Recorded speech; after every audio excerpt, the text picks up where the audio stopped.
Hi students, இன்னைக்கு நாங்க simple present டென்ஸ்க்கும் present perfect டென்ஸ்க்கும் இடையில் காணப்பட்ட ஒற்றுமைகள் வேற்றுமைகளை பார்க்க போறோம். சரியா? அதாவது இந்த ரெண்டு டென்ஸுமே எங்களோட ப்ரெசன்ட் டென்ஸ் கேட்டகரியில இருக்கிற டென்ஸ் தான். சிம்பிள் ப்ரெசன்ட் டென்ஸ் முதலாவது டென்ஸ் ஆகவும் ப்ரெசன்ட் பர்ஃபெக்ட் டென்ஸ் மூணாவது டென்ஸ் ஆகவும் நாங்க பார்ப்போம். சரியா? நாங்க டீப்பா சிம்பிள் ப்ரெசன்ட் டென்ஸ்னா என்னது, அதன் ஸ்ட்ரக்சர், யூசஸ் எல்லாம் தெரியும். ப்ரெசன்ட் பர்ஃபெக்டும் அதே மாதிரி தான். இப்போ நாங்க அந்த ரெண்டு டென்ஸையுமே நாங்க கம்பேர் பண்ணி பார்க்க போறோம். சரியா? முதலாவது விஷயம், we cannot use for and since in the simple present tense. அது எங்களுக்கு நல்லாவே தெரியும். எங்களால ஒரு நாளுமே சிம்பிள் ப்ரெசன்ட் டென்ஸ்ல for and since யூஸ் பண்ண முடியாது. ஓகேயா? அதற்கு பதிலாக every time, every morning, every day, every month இந்த மாதிரியான கீவேர்ட்ஸ் நாங்க யூஸ் பண்றோம். பட் எங்களுக்கு சிம்பிள் ப்ரெசன்ட் டென்ஸ்ல for and since யூஸ் பண்ண முடியாது. ஓகேயா? For example, I wake up in the morning every day. சரி, அப்படி சொல்லலும் தானே, I wake up in the morning every day. சரியா? நான் காலையில் தினம்தோறும் கண் விழிக்கிறேன், அந்த மாதிரியான ஒரு மீனிங் வருது. ஆனா எங்களுக்கு for and since யூஸ் பண்ண முடியுமா சிம்பிள் ப்ரெசன்ட் டென்ஸ்ல? அப்படி யூஸ் பண்ணினா என்ன செஞ்சிரும், அதோட மீனிங் கம்ப்ளீட்டா மாறிடும். ஓகேயா?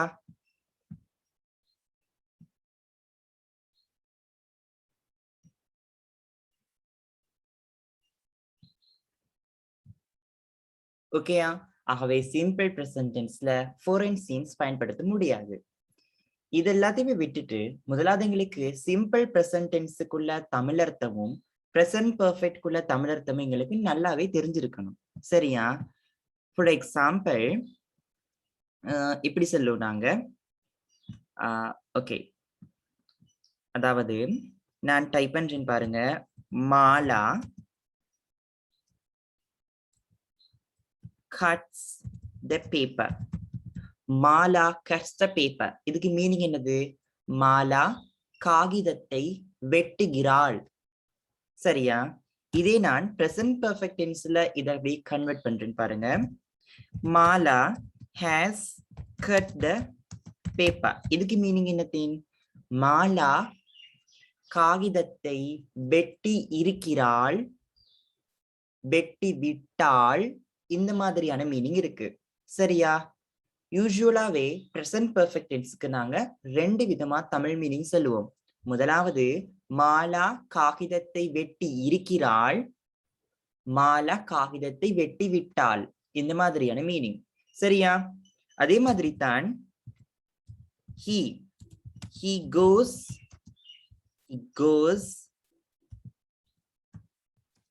to candy. He goes to candy-னா அதுக்கு மீனிங் என்னத்தேன்? அவன் கண்டிக்கு செல்கிறான். இத பிரசன்ட் பர்ஃபெக்ட் எழுதினா he has gone to candy. சரியா? அப்ப இதுக்கு மீனிங் என்னது வரும் பாருங்க. Present perfect tense he has gone to candy-னா அவன் கண்டிக்கு சென்று இருக்கிறான், அவன் கண்டிக்கு சென்று விட்டான். இந்த மாதிரி ரெண்டு பேட்டர்ன்ல எங்களுக்கு தமிழ் மீனிங் சொல்ல முடியும். சரியா? ஃபார் எக்ஸாம்பிள், அவன், இப்ப நான் ஒரு சந்தர்ப்பம் சொல்றேன். இப்ப நாங்க எங்கட வீட்டுல இருந்து நாங்க கண்டிக்கு போயிருக்கிறோம். அதாவது நாங்க ஒரு பயணம் போறோம். சரியா? இப்ப நாங்க போயிட்டோம், கண்டிக்கு போயிட்டு ரீச் ஆகிட்டோம். இப்ப எங்கட மதர் கால் பண்ணி எங்கிட்ட கேக்குறாங்க, நீ வந்து கண்டிக்கு போயிட்டியா? இப்படி கேட்பாங்க தமிழ் மொழியில, நீ கண்டிக்கு போயிட்டியா? அப்ப அவங்க என்ன டென்ஸை பயன்படுத்தி எங்கிட்ட கேள்வி கேட்கணும்? கெஸ் பண்ணுங்க பாப்போம். நீ கண்டிக்கு போயிட்டியான்னு சொன்னா என்ன டென்ஸை பயன்படுத்தி அவங்க அந்த கொஸ்டினை மேக் பண்ணணும்? எஸ், அவங்க பிரசன்ட் பர்ஃபெக்ட் டென்ஸ்ல தான் என்ன செய்யணும்? கேள்வியை கேட்கணும். ஓகேயா? எப்படி கேட்கணும்? Have you Khan to candy. எப்படி? ஹேவ் யூ கான் டு கேண்டின்னு கேட்கணும். அதுக்கு மீனிங் என்னது? நீ கண்டிக்கு போயிட்டியா, அந்த மாதிரி மீனிங். சில பேர் அது விளங்காம டிட் யூ கோ டு கேண்டின்னு கேக்குறாங்க. டிட் யூ கோ டு கேண்டின்னு சொன்னா என்ன மீனிங்? நீ கண்டிக்கு போனியான்னு அர்த்தம். இப்ப இந்த இடத்துல நாங்க கண்டிக்கு போயிட்டியான்னு கேக்குறோமா, இல்லாட்டி கண்டிக்கு போனியான்னு கேக்குறோமா? கண்டிக்கு போயிட்டியான்னு கேக்குறோம். அப்ப கண்டிக்கு போயிட்டியான்னு கேக்குறது வந்து பிரசன்ட் பெர்ஃபெக்ட் டென்ஸ்ல கேள்வி கேட்கணும். ஹேவ் வி கான் டு கேண்டின்னு கேட்கணும். சரியா? இது தெரியாம நாங்க எங்களோட பிராக்டிக்கல் லைஃப்ல சிம்பிள் பாஸ்ட் டென்ஸ்ல தான் என்ன செய்யறோம், கேள்விகளை கேட்கிறோம். டிட் யூ காட் டு கேண்டினா நீ கண்டிக்கு போனியான்னு அர்த்தம். ஓகேயா? இப்ப நாங்க சும்மா ரியலா ஆக்சுவலி நான் இப்ப திடீர்னு சொல்றேன், நான் கண்டிக்கு சென்றேன், நான் கண்டிக்கு சென்று விட்டேன். இது ரெண்டுமே ஒன்னா இல்ல. நாங்க சும்மா தமிழ் மொழியில மட்டுமே கன்சிடர் பண்ணணும்னு சொன்னா அது ரெண்டும் ஒரு மாதிரி தான் இருக்கும். ஆனா நான் கண்டிக்கு சென்றேன்ங்கிறது வந்து சிம்பிள் பாஸ்ட், நான் கண்டிக்கு சென்று விட்டேன்ங்கிறது என்னது, பிரசன்ட் பெர்ஃபெக்ட். சரியா? ஓகே. தமிழ் மொழி மூலமாக ஆங்கிலத்தை கற்கிற ஒவ்வொரு மாணவர்களுக்கும் இந்த தமிழ் அர்த்தங்கள் வந்து ஒரு கடினமாக இருக்காதுன்னு சொல்லி நான் நம்புறேன். ஓகேயா? சரி. ஆகவே நான் இப்ப இங்க பேசுறது சிம்பிள் பிரசன்ட் டென்ஸையும் பிரசன்ட் பெர்ஃபெக்டையும் கம்பேர் பண்ண போறோம். இப்ப நான் சிம்பிள் பிரசன்ட் டென்ஸையும் பிரசன்ட் பெர்ஃபெக்ட் டென்ஸ் சம்பந்தமா ஒரு ஸ்மால் இன்ட்ரடக்ஷனோட தந்தேன். சரியா? இப்ப பாருங்க, நான் உங்ககிட்ட ஒரு கேள்வி கேட்க போறேன். அதாவது நான் ஒரு வசனம்னு சொல்லுவேன், நீங்க அது என்ன செய்யணும், உங்களோட மைண்ட்லயே அதை எப்படி இங்கிலீஷ்ல சொல்றதுன்னு சொல்லி டிரான்ஸ்லேட் பண்ணணும். சரியா? ஃபர்ஸ்ட், என்னிடம் இந்த தொலைபேசி உள்ளது. அதை எப்படி நீங்க இங்கிலீஷ்ல டிரான்ஸ்லேட் பண்ணுவீங்க? என்னிடம் இந்த தொலைபேசி உள்ளது. இது எப்படி இங்கிலீஷ்ல டிரான்ஸ்லேட் பண்றது? ஓகே, எப்படி? I have the phone. அப்படி இல்லையா? I have this mobile. விளங்கினா? அதே மாதிரி இப்ப பாருங்க, என்னிடம் ஒரு புத்தகம் உள்ளதுன்னா ஐ ஹாவ் த புக். விளங்கினா? ஆகவே என்னிடம் இந்த தொலைபேசி உள்ளதுன்னு சொன்னா ஐ ஹாவ் திஸ் போன். அப்படி இல்லாட்டி ஐ ஹாவ் த போன். அது ஓகே, யூஸ்வலா அது எல்லாருக்குமே தெரியும். என்ன இப்ப அதாவது எனக்கு ஒரு டவுட் அப்படின்னு சொல்லணும்னு சொன்னா எப்படி சொல்லுனாங்க? I have a doubt. அதெல்லாம் ஓகே, அது எல்லாருக்கும் தெரிஞ்ச. எங்களோட ப்ராக்டிக்கல் லைஃப்ல அது வந்து கொஞ்சம் ஃபெமிலியர் ஆகின ஒரு சென்டென்சஸ் சொல்லி நான் நம்புறேன். இப்ப நான் சொல்ல போறதை நீங்க என்ன செய்யணும், இங்கிலீஷ்ல டிரான்ஸ்லேட் பண்ணணும் வித்வுட் மேக்கிங் எரர்ஸ். ஓகே. என்னிடம் இந்த தொலைபேசி 6 மாதங்களாக உள்ளது. இது எப்படி சொல்றது? என்னிடம் இந்த தொலைபேசி 6 மாதங்களாக உள்ளது. கெஸ் பண்ணுங்க, எப்படி சொல்றது? நான் நினைக்கிறேன் நீங்க எல்லாருமே ஐ ஹாவ் த போன் 6 months அப்படின்னு சும்மா சரளமா போடுவீங்க. சரியா? நீங்க அப்படிதான் கெஸ் பண்ணிருப்பீங்கன்னு நினைக்கிறேன். ஆனா அது பிழை. சரியா? நல்லா விளங்கிக்கோங்க. முதலாவது நாங்க மேல சொன்னோம் பாருங்க, இத கொஞ்சம் கவனிங்க. அதாவது நான் சொல்ல வாரது என்னதுன்னா,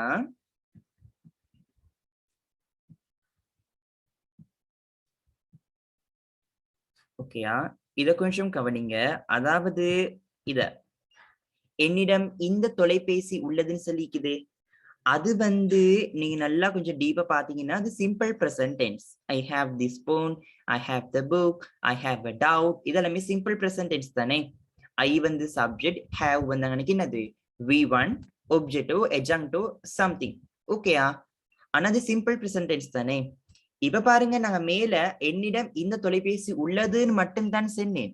ஆனா கீழே பாருங்க, கீழே என்ன சொல்றது கீழே சொல்லிக்கிறது, என்னிடம் இந்த தொலைபேசி 6 மாதங்களாக உள்ளது. ஆகவே நீங்க என்ன செய்யணும்னு கேட்டா இதை கொஞ்சம் ஹைலைட் பண்ணணும். 6 மாதங்களாக உள்ளது. இந்த 6 மாதங்களாக உள்ளதுங்கிறத கொஞ்சம் நீங்க அழகா ஹைலைட் பண்ணி பாருங்களேன். அப்ப 6 மாதங்கள் அப்படிங்கிறது ஒரு காலம் தானே? காலமா இல்லையா? ஒரு காலம். இப்ப 2 மணித்தியாலயங்கிறது ஒரு காலம். ஏன்னா 6 மாதம்ங்கிறது ஒரு காலம். 2 மணியில் இருந்துங்கிறது ஒரு காலம். திங்கட்கிழமைங்கிறதும் ஒரு காலம் தான். அப்ப சிம்பிள் பிரசன்ட் டென்ஸ்ல எங்களுக்கு ஒரு நாளும் காலங்களை குறிப்பிட முடியாது. விளங்கினா? அப்போ 6 மாதங்கள்ங்கிறது வந்து ஒரு காலம் தானே. அப்போ ஐ ஹாவ் திஸ் போன் 6 monthsன்னு சும்மா சொல்லலுமா? இயலாது. ஏன்? சிம்பிள் பிரசன்ட் டென்ஸ்ல காலங்களை செல்ல முடியாது. அப்ப எப்படி செல்றது? என்னிடம் இந்த தொலைபேசி 6 மாதங்களாக உள்ளது. இந்த வசனத்தை நான் எப்படி ஆங்கிலத்துல மொழிபெயர்க்கிறது? Anyone knows? பாருங்க இது எப்படி ஆங்கிலத்துல மொழிபெயர்க்கணும்னு சொன்னா நாங்க present perfect tense நாங்க பயன்படுத்தலாம். ஓகேயா ஸ்டூடெண்ட்ஸ், நாங்க present perfect tense பயன்படுத்தலாம். சிம்பிள் present tenseல தான் for and since பயன்படுத்த முடியாது. ஆனா present perfect tenseல for and since பயன்படுத்தலாம். நீங்க யோசிப்பீங்க, what about for and since? இந்த for and since என்னதுன்னு கேக்குறீங்கன்னா பாருங்க, for and since இது ரெண்டுமே காலங்களை குறிக்கும் சொற்களாக நாங்க கருதுறோம். ஓகேயா? for பயன்படுத்துறதுக்கான காரணம் எங்களுக்கு ஒரு குறிப்பிட்ட நேரம் அல்லது காலம் ஞாபகத்துல இல்ல. நாங்க அன்னளவா செல்றோம் அப்படின்னா for பயன்படுத்தி செல்லணும். ஆனா குறிப்பிட்ட நேரத்தோட குறிப்பிட்ட காலத்தோட உங்களுக்கு விளங்குதுன்னு சொன்னா நீங்க since பயன்படுத்தணும். பொதுவா for அப்படின்னா தமிழ் மொழியில ஆக அப்படிங்கிற மீனிங்கும் since சொன்னா இலிருந்து அப்படிங்கிற ஒரு மீனிங்கும் இருக்குது. சரியா? ஆகவே நல்லா யோசிச்சு பாருங்க. நான் சின்ன சொல்றேன், அப்ப நீங்க அதுக்கு for போடணுமா since போடணுமாங்கிறத கெஸ் பண்ணுங்க. 4 மணித்தியாலயங்கள் for போட்டு செல்லணுமா since போட்டு செல்லணுமா? I mean for 4 hours செல்லணுமா since 4 hours செல்லணுமா? for 4 hours தான் செல்லணும். ஏன் தெரியுமா? 4 மணித்தியாலயங்கள் அப்படிங்கிறது நாங்க அன்னளவா தான் செல்றோம். நான் ஒரு சந்தர்ப்பம் சொல்றேன் பாருங்க. நீங்க எவ்வளவு நேரமா இந்த கிளாஸ் அட்டெண்ட் பண்றீங்க அப்படின்னு நான் உங்கள்கிட்ட கேள்வி கேட்கிறேன். இப்ப நீங்க எத்தனை மணில இருந்து கிளாஸ் அட்டெண்ட் பண்ணிக்கிட்டு இருக்கீங்கிறது உங்களுக்கு ஞாபகத்துல இல்ல. சோ நீங்க ஒரு அன்னளவா ஒரு 4 மணித்தியாலயமா அட்டெண்ட் பண்றேன் அப்படின்னு சொல்றீங்க. அப்ப அது அன்னளவா சொல்றது தானே. உங்களுக்கு அந்த ஃபிக்ஸ் அந்த எக்ஸாக்டான டைம் உங்களுக்கு தெரியாவே. அப்ப நீங்க என்ன செய்யணும்? 4 5 hours அல்லது 4 6 hours செல்லணும். ஓகேயா? அப்ப குறிப்பிட்ட டைம் ஞாபகம் இல்லாட்டி நாங்க 4 செல்லுவோம். ஆனா குறிப்பிட்ட நேரம் உங்களுக்கு ஞாபகம் இருந்தா since பயன்படுத்தி செல்லணும். அதே சந்தர்ப்பத்துல நான் இப்ப திரும்ப உனக்கு சொல்றேன் பாருங்க. நீங்க இந்த கிளாஸ எவ்வளவு நேரமாக அட்டெண்ட் பண்ணிக்கிட்டு இருக்கிறீங்க அப்படின்னு கேக்குறேன். உங்களுக்கு நல்லாவே ஞாபகம் இருக்கு, நான் 6 மணில இருந்து தான் இந்த கிளாஸ் அட்டெண்ட் பண்ணிக்கிட்டு இருக்கேன்னு சொல்லி. அந்த 6 மணிங்கிறது ஆக்சுவல் டைம். எக்ஸாக்டான டைம் என்ன? அது அந்த பர்டிகுலர் டைம் நீங்க சொல்றீங்க. அன்னளவா செல்லாம இந்த டைம் தான் ஷுவா பண்ணி சொல்றீங்க, கன்ஃபார்ம் பண்ணி. ஆகவே எப்படி சொல்லணும்? since 6 o'clockன்னு சொல்லணும். விளங்கினா இப்போ for and since எப்படி பயன்படுத்தணுங்கிற அந்த சின்ன ஐடியா உங்களுக்கு கிடைச்சிச்சா? ஓகே, இப்ப நான் for and since சொன்னா உங்களுக்கு ஒரு விளங்காத ஒரு டேர்ம்ஸா இருக்காதே. ஓகே, இப்ப பாருங்க, செல்ற ஒரு எக்ஸெப்ஷன்ஸ் விதிவிலக்கு என்னதுன்னு சொன்னா சிம்பிள் பிரசன்ட் டென்ஸ்ல for and since பயன்படுத்த முடியாது. ஓகேயா? present perfect tenseல for and since பயன்படுத்தலாம். for and since பயன்படுத்துறதுக்கான காரணம் என்ன? காலங்களை குறிப்பிடுவதற்காக for and since பயன்படுத்துகிறோம். 4 மணித்தியாலயங்கள், 2 மணி, திங்கட்கிழமை, 2020ஆம் ஆண்டு, இதெல்லாமே காலங்களை குறிப்பது. காலங்களை குறிப்பதற்காகத்தான் for and since எனும் வினையடைகளை நாம் பயன்படுத்துகின்றோம். ஆகவே சிம்பிள் பிரசன்ட் டென்ஸ்ல எங்களுக்கு ஒரு நாளும் for and since பயன்படுத்தி காலங்களை குறிப்பிட முடியாது. அவ்வாறே பிரசன்ட் பெர்ஃபெக்ட் டென்ஸ்ல எங்களுக்கு for and since பயன்படுத்தி காலங்களை குறிப்பிட முடியும். இது ஓகே தானே? ஆகவே என்னிடம் ஒரு தொலைபேசி உள்ளதுன்னு சொன்னா எப்படி சொல்லணும்? I have the phone. விளங்கிச்சா students? I have the phone. இப்ப 6 மாதங்களாக என்னிடம் இந்த தொலைபேசி இருக்கிறது அல்லது உள்ளதுன்னு சொல்லணுமாக இருந்தா எந்த டென்ஸை பயன்படுத்தி நீங்க ஆங்கிலத்துல இதை மொழிபெயர்ப்பீங்க? சிம்பிள் பிரசன்ட் டென்ஸ்ல சொல்ல முடியாது. ஏன்னா 6 மாதங்களாகங்கிறது ஒரு காலம். அப்ப சிம்பிள் பிரசன்ட் டென்ஸ்ல சொல்லலுமா? இயலாது. அப்ப நீங்க என்ன டென்ஸை பயன்படுத்தணும்? பிரசன்ட் பெர்ஃபெக்ட் டென்ஸை பயன்படுத்தணும். ஆகவே பிரசன்ட் பெர்ஃபெக்ட் டென்ஸ் உடைய ஸ்ட்ரக்சர் உங்களுக்கு தெரியும் நினைக்கிறேன். எப்படி சொல்லணும்? I have had this phone for 6 months ன்னு சொல்லணும். விளங்கினா? I have the phone ன்னு சொன்னா என்னிடம் இந்த தொலைபேசி இருக்கிறது. I have had this phone for 6 months ன்னு சொன்னா என்னிடம் இந்த தொலைபேசி 6 மாதங்களாக இருக்கிறதுன்னு சொல்லணும். விளங்கினா? இதுதான் பேசிக்கா பிரசன்ட் பெர்ஃபெக்ட் டென்ஸுக்கும் பிரசன்ட் பெர்ஃபெக்ட் டென்ஸுக்கும் சாரி சிம்பிள் பிரசன்ட் டென்ஸுக்கும் பிரசன்ட் பெர்ஃபெக்ட் டென்ஸுக்கும் இடையில் காணப்பட்ட ஒரு டிஃபரெண்ட் நாங்க சொல்லுவோம். இதன் பேசிக். ஆகவே ஒவ்வொரு ஓலெவல் படிக்கிற மாணவருக்கும் இந்த விஷயம் தெரிஞ்சிருக்கணும். சிம்பிள் பிரசன்ட் டென்ஸ்ல ஃபோரன் சென்ஸ் பயன்படுத்த முடியாது. At the same time present perfect டென்ஸ்ல பயன்படுத்தலாம். ஓகேயா? According to these sentence, we should use present perfect tense to indicate the time of the action. நல்லா விளங்கிக்கோங்க ஸ்டூடெண்ட்ஸ். நாங்க இந்த மாதிரியான நான் கொடுத்த விளக்கத்தின் அடிப்படையில ஒரு செயலினது நேரம் அல்லது காலத்தை நாங்க குறிப்பிடணும், அல்லது அந்த செயல் எப்ப நடந்துச்சுங்கிறத விஷயத்த நீங்க சொல்லணுமாக இருந்தா present perfect tense நீங்க பயன்படுத்தலாம். உங்களுக்கு நல்லா விளங்கி இருக்கும் நான் நினைக்கிறேன். இப்ப பாருங்க, translate the following sentences into English. சரியா? பாருங்க, உங்களுக்கு இப்ப ஸ்கிரீன்ல விளங்கும். நான் ஓகே, பாருங்க உங்களுக்கு ஸ்கிரீன்ல விளங்கும். Translate the following sentences into English. இது எல்லாத்தையுமே நீங்க என்ன செய்யணும்? ஆங்கிலத்துல மொழிபெயர்க்கணும். சரியா? இந்த வீடியோ பாக்குறீங்கன்னு சொன்னா வீடியோவை போஸ்ட் பண்ணிட்டு நீங்க என்ன செய்யணும்? அதை டிரான்ஸ்லேட் பண்ணி பாருங்க. நான் சொல்ற ஆன்சர்ஸோட நீங்க கம்பேர் பண்ணி பாருங்க. உங்களோட ஆன்சர்ஸும் என்னுடைய ஆன்சர்ஸும் கரெக்டா வருதான்னு சொல்லி. சரியா? ஃபர்ஸ்ட் ஒன், எனக்கு மாலாவை தெரியும். எப்படி சொல்றது? எனக்கு மாலாவை தெரியும்.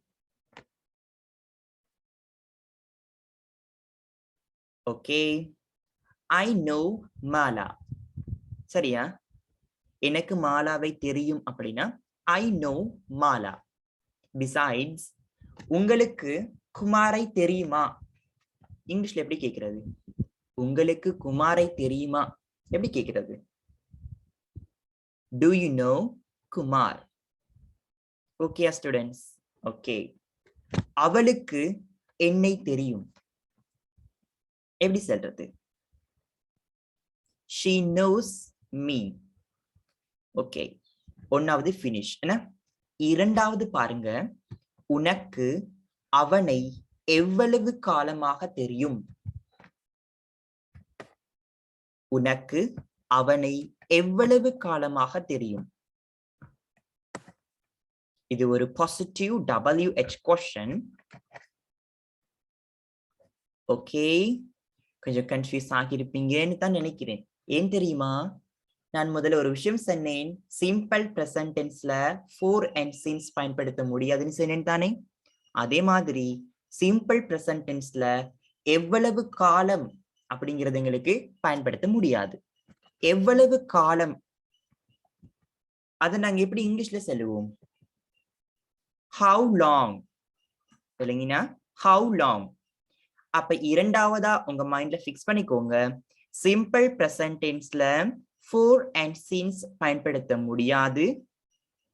அதே மாதிரி சிம்பிள் பிரசன்ட் டென்ஸ்ல how long எவ்வளவு காலம் என்பதனையும் பயன்படுத்த முடியாது.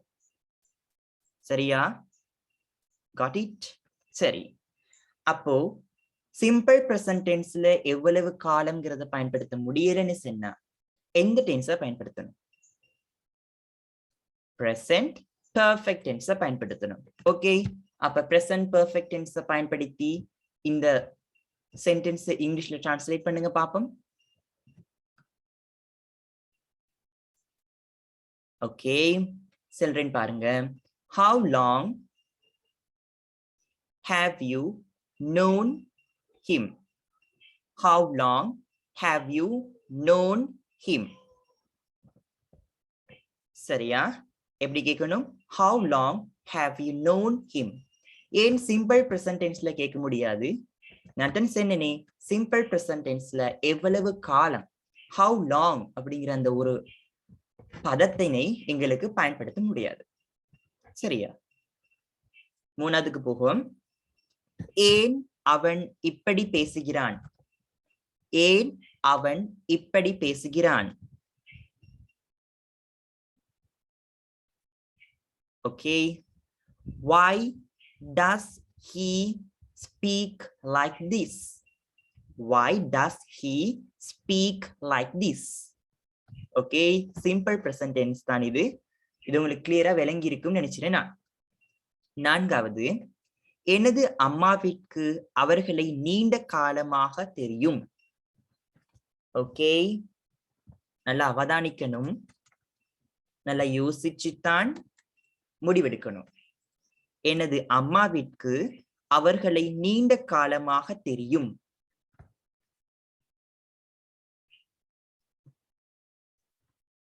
Okay, my mom has known them for a long time. சரியா? My mom has known them for a long time. ஏன் present perfect tense பயன்படுத்தி சொல்லிக்கிறேன் நான்? Because காலத்தை குறிப்பிடும் தானே, நீண்ட காலமாக அப்படிங்கிறது ஒரு காலம் தானே. அப்ப சிம்பிள் பிரசன்ட் டென்ஸ்ல காலத்தை குறிப்பிட முடியுமா? முடியாது. அப்ப என்னத்துல பயன்படுத்தணும்? பிரசன்ட் பெர்ஃபெக்ட்ல. பிரசன்ட் பெர்ஃபெக்ட் ஸ்ட்ரக்சர் படி my mom has known them for a long time. சரியா? விளங்கி இருக்குன்னு நினைச்சிட்டேன் நான். ஐந்தாவது மிக முக்கியமானது, பிளவிடாம நீங்க சென்டென்ஸ் மேக் பண்ணுங்க. நீங்கள் திருமணமானவரா? எப்படி கேட்கிறது? நான் நினைக்கிறேன் இது எல்லாருக்கும் ஃபெமிலியர் ஆகின ஒரு சென்டென்ஸ் தான். எப்படி கேட்கிறது? Are you married? Are you married? சரியா? Are you married அப்படிங்கிறது என்ன டென்ஸ்ல இருக்குது? சிம்பிள் பிரசன்ட் டென்ஸ்ல இருக்குது. Are you married ன்னு சொன்னா சிம்பிள் பிரசன்ட் டென்ஸ்ல இருக்குது. இப்போ நான் எடிஷனலா கேட்கிறேன், உங்களுக்கு திருமணமாகி எவ்வளவு காலம்? எப்படி கேட்கிறது? உங்களுக்கு திருமணமாகி எவ்வளவு காலம்? ஐ மீன் எவ்வளவு காலமா திருமணம் பண்ணிருக்கிறீங்க? இந்த மாதிரியான ஒரு ஃபார்ம்ல வருது தமிழ் மொழியில. வாட் எவர் இட் இஸ், உங்களுக்கு அதை மேக் பண்ணலாம். எப்படி? எவ்வளவு காலம் அவங்க கல்யாணம் பண்ணியிருக்கிறாங்க அப்படின்னா அவங்க கல்யாணம் பண்ணி எவ்வளவு காலம். ஓகே, எப்படி கேட்கணும்னு சொன்னா how long have they been married? சரியா? how long have they been married? பாருங்க, ஏன் நான் present perfect tense எடுத்தேன்? நீங்கள் திருமணமானவரா அப்படின்னு கேட்கிறதாக இருந்தா சிம்பிள் பிரசன்ட் டென்ஸ்ல கேட்கலாம், ஜஸ்ட் ஒரு கொஸ்டின் தானே. ஆனா நீங்கள் திருமணம் ஆகி கல்யாணம் பண்ணி எவ்வளவு காலம்னு கேட்கறதாக இருந்தா, இப்ப நான் சொன்னேன் முதல்ல எவ்வளவு காலம்ங்கிறது சிம்பிள் பிரசன்ட் டென்ஸ்ல கேட்க முடியாது.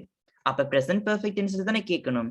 அப்படி கேட்டா how long have they been married ன்னு கேட்கணும். சரியா? ஓகே, ஆகவே simple present tense versus present perfect tense உங்களுக்கு இனி டவுட் வராதுன்னு நினைக்கிறேன் நான். சரியா? ஆனா நீங்க கம்பேர் பண்ணி படிக்கிறதுக்கு முன்னதாக நீங்க எல்லா டென்சஸையும் தமிழ் மொழி மூலமாக அனலைஸ் பண்ணி படிக்கணும். சரியா? 12 டென்சஸுக்கும் தனித்தனியான மீனிங் இருக்குது. சரியா? ஓகே, விளங்கி இருக்கும்னு நினைச்சிறேன் நான். ஓகே, and then கீழே சில ஆக்டிவிட்டிஸ் இருக்குது. fill in the blanks, write Tamil meaning also. இந்த blank எல்லாத்தையுமே fill பண்ணணும் and இதுக்கான தமிழ் மீனிங்கையும் நீங்க எழுதணும். சரியா? முதலாவது பாருங்க, breakfast dash ready at 8 AM every morning. இது O-level ஸ்டூடெண்ட்ஸ்க்கு கட்டாயமாக தெரியுமா இருக்கணும். O-level ஸ்டூடெண்ட்ஸ் இந்த வீடியோவை பாக்குறீங்கன்னு சொன்னா கட்டாயமாக ஒரு ரஃப் பேப்பர் எடுத்து ஆன்சர்ஸ் எழுதுங்க. நான் சொல்ற ஆன்சர்ஸோட கம்பேர் பண்ணி பாருங்க, பிகாஸ் இது உங்களுக்கு மிக முக்கியமானது. breakfast dash ready at 8 AM every morning என்ன டென்ஸ்ல விட வரணும்?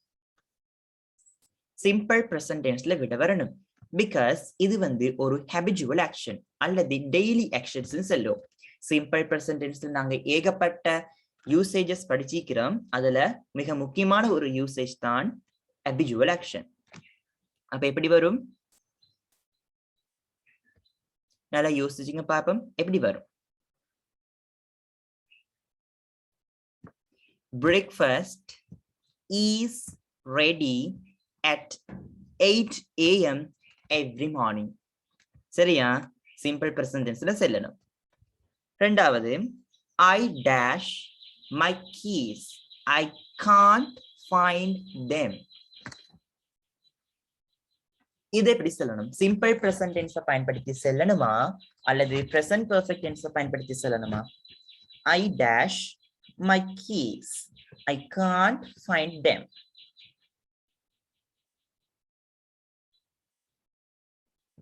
Okay, நான் கெஸ் பண்றேன் சரியான ஆன்சர்ஸ் எழுதியிருப்பீங்கன்னு. பாப்பம். I have lost my keys. I can't find them. Okay, meaning என்ன? நான் என்னுடைய சாவிய தொலைச்சிட்டேன், என்னால அதை கண்டுபிடிக்க முடியல. விளங்கினா? இப்ப உங்களுக்கு கிளியரா விளங்கி இருக்கும். நான் என்னுடைய சாவியை தொலைச்சிட்டேன். தொலைத்தேன் அப்படின்னா சிம்பிள் பாஸ்ட், தொலைச்சிட்டேன் அப்படின்னா பிரசன்ட் பெர்ஃபெக்ட். அப்ப இங்க எப்படி மீனிங் வரும்? I have lost my keys. I can't find them. என்னுடைய கீஸ் நான் தொலைச்சிட்டேன், என்னால அதை தேட முடியல. இந்த மாதிரி meaning. Third one, I dash this famous cake. To be honest, it looks awful. எப்படி வரும்? ஓகே, இதுவும் இதுவும் present perfect tenseல தான் வரும். I haven't tried this famous cake. To be honest, it looks awful. என்ன தெரியுமா மீனிங்? நான் இந்த ஃபேமஸான கேக்கை ட்ரை பண்ணதில்ல. உண்மையை சொல்லணுமாக இருந்தா, நேர்மையா சொல்லணுமாக இருந்தா, இந்த கேக் ரொம்பவுமே சுவை அற்றதாக, மோசமா, அசிங்கமா இருக்குன்னு சொல்லுவோம். அதான் awful. சரியா? அப்போ present perfect tenseல நாங்க ஒரு யூசேஜ் படிச்சிருக்கிறோம். எங்கட எக்ஸ்பீரியன்ஸ சொல்ற மாதிரி இருக்கும். என்ன? ஆகவே I haven't tried this famous cake அப்படிங்கிறது எங்களுடைய எக்ஸ்பீரியன்ஸை முன்வைக்கிற மாதிரி இருக்குது. ஆகவே present perfect tense பயன்படுத்தி நீங்க சொல்லணும். Okay okay. Fourth one, I dash to see this movie.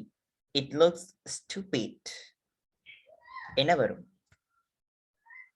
இது சிம்பிள் பிரசன்ட் டென்ஸ்ல தான் நீங்க என்ன செய்யணும்? சொல்லணும். ஓகேயா?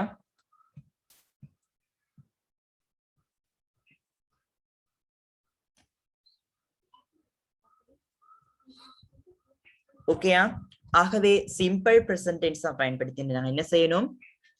இந்த வாக்கியத்தை அமைக்கணும். I don't want to see this movie. It looks stupid. என்ன தெரியுமா meaning?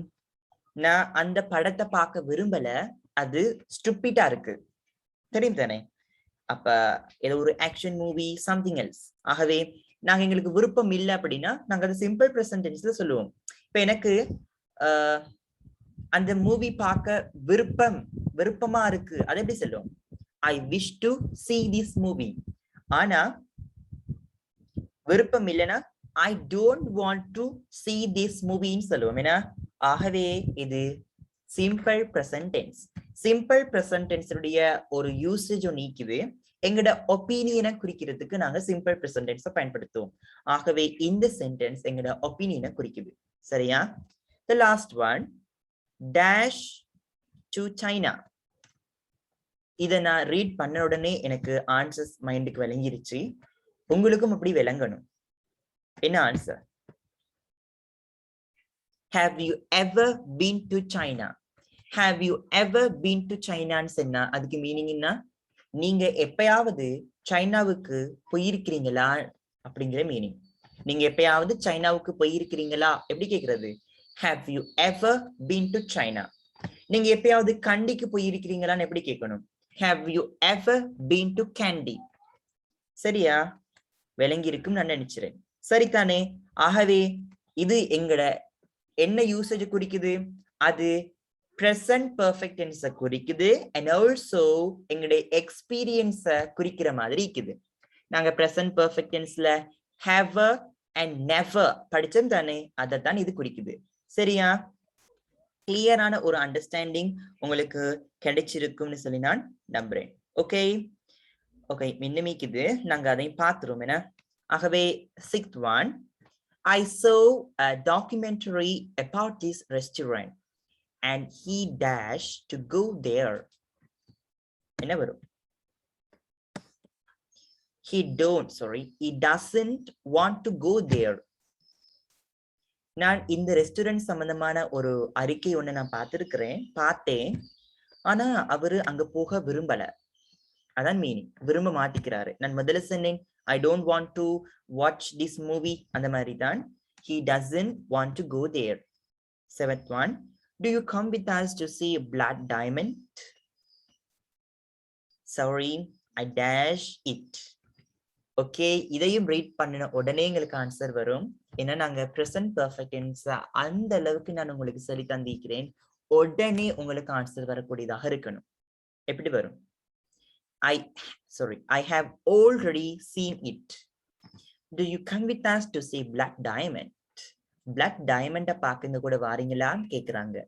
Sorry, I have already seen it. என்ன meaning? I have already seen it meaning என்ன? Sorry, மன்னிக்கணும், நான் அதை ஏற்கனவே பார்த்துட்டேன். விளங்கினா? அதை நான் ஏற்கனவே பார்த்துட்டேங்கிற மீனிங் வரும். சரியா students? Okay, the 8th one, I have something to tell you. உங்ககிட்ட சொல்றதுக்கு என்ற ஒரு முக்கியமான ஒரு விஷயம் இக்கி. அதாவது உங்ககிட்ட செல்றதுக்கு என்கிட்ட ஒரு விஷயம் இக்கி, அந்த மீனிங் தான் இது. I have something to tell you. I dash pregnant for about 2 months. Okay, இதுக்கு உங்களுக்கு ஆன்சர்ஸ் வந்திருக்கும். ஏன்னு சொன்னா for about 2 months. இதை வச்சே உங்களுக்கு ஆன்சர்ஸ் கண்டுபிடிச்சு கொள்ளையிலும் ஸ்டூடெண்ட்ஸ். டைம் தாரேன், கெஸ் பண்ணுங்க என்ன ஆன்சர் வரும். ஓகே, பாருங்க. for about 2 months. இதை வச்ச உடனே உங்களுக்கு ஆன்சர்ஸ் கண்டுபிடிச்சு கொள்ள முடியும். சிம்பிள் பிரசன்ட் டென்ஸ்ல வருமா? நோ சான்ஸ், பிகாஸ் நாங்க for and since பயன்படுத்திக்கிறோம். இங்க for பயன்படுத்திக்கிறோம். என்ன? ஆகவே present perfect tenseல வரணும். I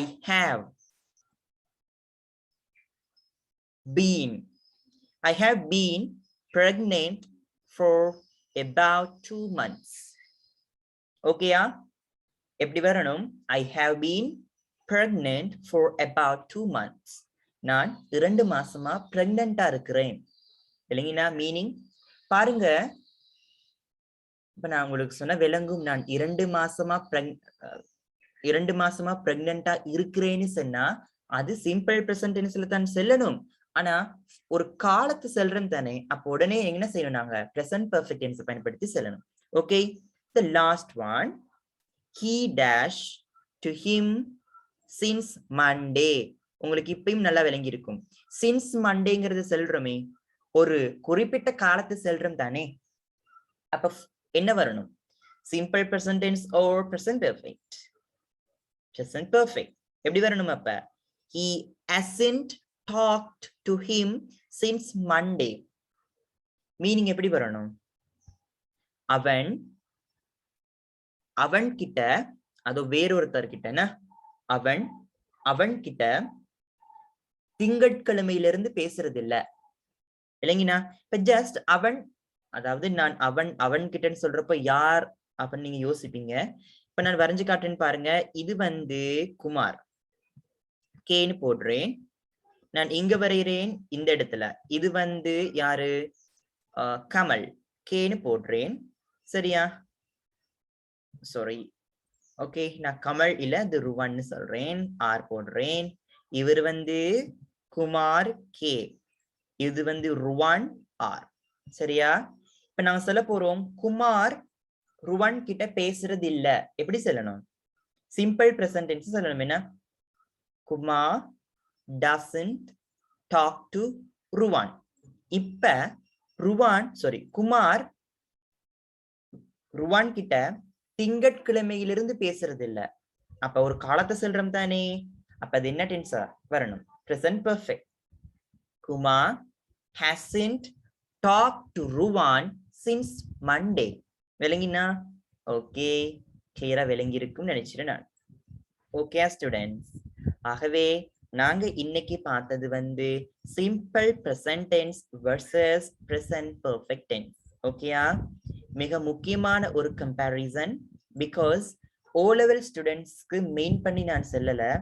O level, A level அல்லது அதை விட, அதாவது கிரேட் 6 to ஹையர் ஸ்டடீஸ், அது வரைக்கும் ரொம்ப இம்பார்ட்டன்டான ஒரு லெசனாக இது கருதுது. ஏன்னா we cannot do anything else without knowing tenses properly. சரியா? ஆகவே தமிழ் மொழி மூலமாக 12 காலங்களையும் படிக்கிறது தான் சிறந்தது.